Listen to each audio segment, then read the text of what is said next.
Дөрөв үзэгчтэй хав цагийн миний сурвалжлах баг бүсийн онцлогоо эмчилгээний төв дээрээс та бүхэндээ сурвалжлага хүргэж байна. За өнөөдөр 12 сарын 1-ний өдөр хэдийгээр дотоод тэмцэх дэлхийн олон улсын өдөр 12 сарын 1-ний өдөр байгаа.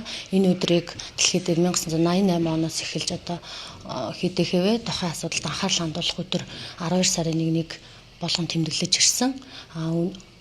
Хэдийгээр дохын одоо улаан туузын бэлэгдэл гэх юм бол одоо хэдийгээр улмаас нас орсон хүмүүсийн дурсгал, вирусыг бүрэн эмчлэх, вакцины хурдан гараасаа гэдэг бэлэг тэмдэглэл гарч ирсэн.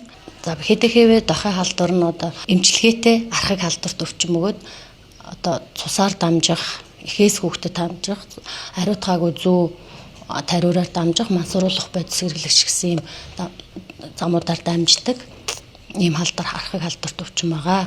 Хэдийгээр дохын 2025 оны уран асуудлыг шийдээ дохын эсрэг хариу арга хэмжээг сайжруулъя гэсэн уриатаагаар энэ жилийн үед дохын арга хэмжээ 12 сарын 1-ний өдрийг тэмдэглэж байна. За манай улсын хувьд нийт хүн амын дунд хэдийгээрийн тархалтын халдвар бага боловч эрсдэлт бүлгийн хүн амын дунд өндөр тархалттай байдаг.